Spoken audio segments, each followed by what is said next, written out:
Laqad kana lakum fi Rasulillahi uswatun hasanah. Sungguh ada pada diri Nabi sallallahu alaihi wasallam suri teladan terbaik untuk kita. Jadi jangan langsung menilai bahwa setiap maulid itu bid'ah, bukan. Paham ya? Jangan seketika, oh ini maulid bid'ah, Masya Allah. Antum tuh bid'ah dari kepala sampai kaki. Ya. Saya luar biasa kesal. Kadang ada orang bikin perbandingan begini. Maulid Nabi, maulid. Zaman Nabi tidak ada coret. Zaman sahabat tidak ada coret. Zaman tabi'in tidak ada coret. Zaman ini ada. Oh, lalu diserupakan lah yang ikut-ikut ke sini. Antum kalau mengamalkan hukum seperti ini fatal. Zakat pakai beras. Zaman Nabi coret. Zaman sahabat coret. Ya, zaman tabi'in coret. Zaman ulama coret. Zaman antum ada bid'ah antum. Lihat bagaimana cara pendekatannya. Dalil belum ditemukan aslinya. Seperti maulid tadi, menyikapi dengan taklim macam-macam, nggak ada nas aslinya. Tapi korinahnya ditemukan, sama-sama makanan pokok, sama-sama taklim, sama-sama meminta untuk ikut ajaran, sama-sama mereka ingat tentang Nabi SAW. Maka semua hukum itu kita terapkan, jadilah hukum terapan dalam kehidupan kita. Paham? Dan itu tidak disebut dengan bid'ah.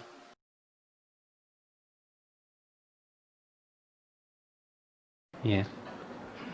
Perayaan Maulid Nabi, kita tidak mengingkari Maulid, Pak. Maulid itu artinya kelahiran Rasulullah.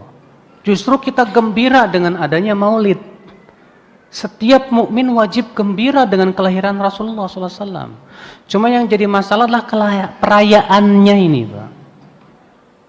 Apakah gembira dengan kelahiran Rasulullah SAW itu setiap hari dengan mengamalkan sunnah Rasul? Ataukah dengan bikin acara-acara ritual-ritual tertentu di situ? Ya. Sekarang kita lihat pertama. Apa alasan orang yang melakukan perayaan Maulid Nabi? Jawabnya karena cinta kepada Rasulullah SAW. Baik. Para sahabat cinta enggak? Para tabiin cinta tidak? Para tabiin cinta tidak? Imam yang 4 cinta banget tidak? Tapi kenapa mereka tidak melakukannya? Karena perayaan Maulid Nabi baru muncul pada tahun 362. Dan yang melakukannya Banu Fatimiyah Syiah yang ekstrim. Sebagaimana dikatakan Imam Al-Maqrizi dalam kitab beliau yang berjudul Al-Khutut Al-Aridah. Orang yang mengatakan bahwa perayaan Maulid Nabi itu yang pertama kali melakukannya Salahuddin Al-Ayyubi salah besar. Iya. Karena bukti-bukti dari para ulama telah jelas menunjukkan bahwa itu baru muncul pada zaman Banu Fatimiyah, Syiah yang ekstrim. Oke, taib. Apakah Nabi Shallallahu Alaihi Wasallam menganjurkan umatnya untuk merayakan kelahirannya? Tidak. Apakah para sahabat, para tabi'ut tidak lebih tahu tentang kebaikan masalah itu? Tidak. Apakah para tabi'in, para imam yang 4, Imam Syafi'i, Imam Ahmad, Imam Malik, Imam Abu Hanifah juga tidak faham masalah itu? Pak, ini permasalahan nih, Pak. Kenapa mereka tidak lakukan? Padahal, pertama, mereka mampu melakukannya. Pendorongnya ada, yaitu cinta. Tapi kenapa mereka tidak lakukan, Pak? Adapun riwayat-riwayat yang disebutkan, siapa yang mengagungkan maulidku, maka ia dapat syafaatku. Itu hadisnya palsu, Pak. Riwayat-riwayat semua itu palsu.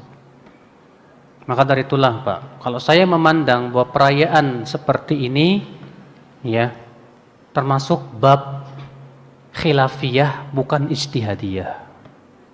Saya memandangnya begitu. Khilafiyah, betul khilafiyahnya. Tapi ijtihadiyahnya, saya tidak memandang itu termasuk ijtihad yang diperbolehkan. Kenapa? Karena sama sekali ternyata sahabat, tabi'in, tabi'in, imam yang 4 pun tidak merayakannya sama sekali. Padahal mereka lebih semangat kepada kebaikan. Mereka lebih mencintai Rasulullah SAW.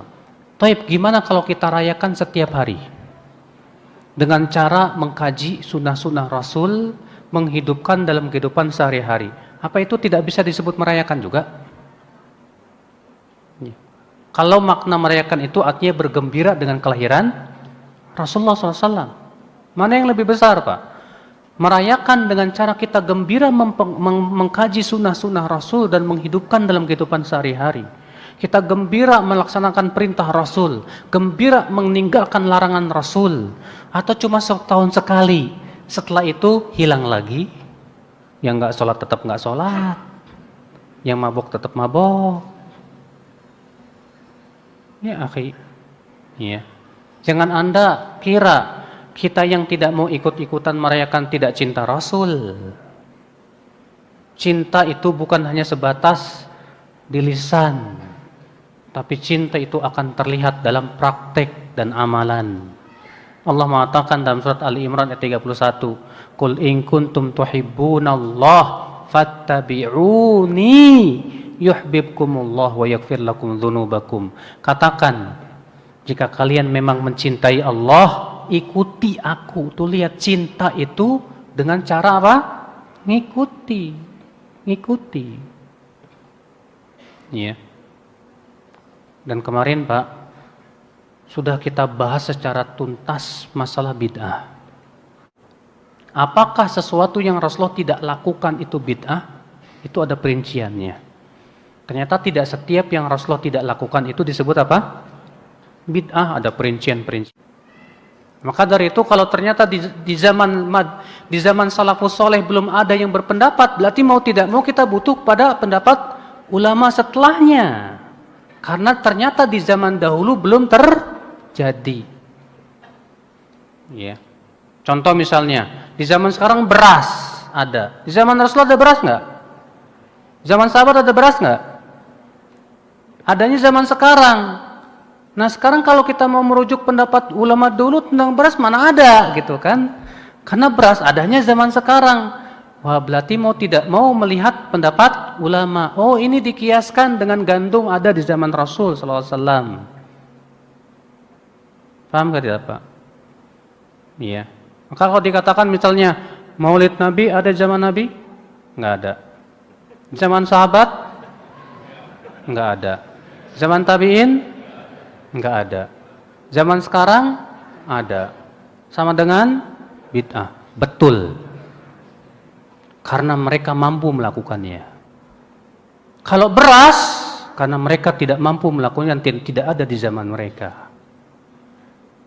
Paham tidak Pak? Bedakan dua masalah ini loh Pak. Menyamakan dua masalah ini sesuatu ya, menyamakan dua permasalahan yang tidak sama. Iya. Kenapa? Karena kalau tadi memang di zaman mereka mampu mereka melakukan. Pendorongnya ada tidak? Ada. Sementara beras nggak ada di zaman mereka. Gimana kita akan katakan berarti beras bid'ah dong? Oh nggak bisa. Maaf ya, saya sedang membantah pendapat seorang ustadz masalahnya. Ya. Boleh-boleh aja dong membantah, ya, selama dengan hujah, nggak masalah kan?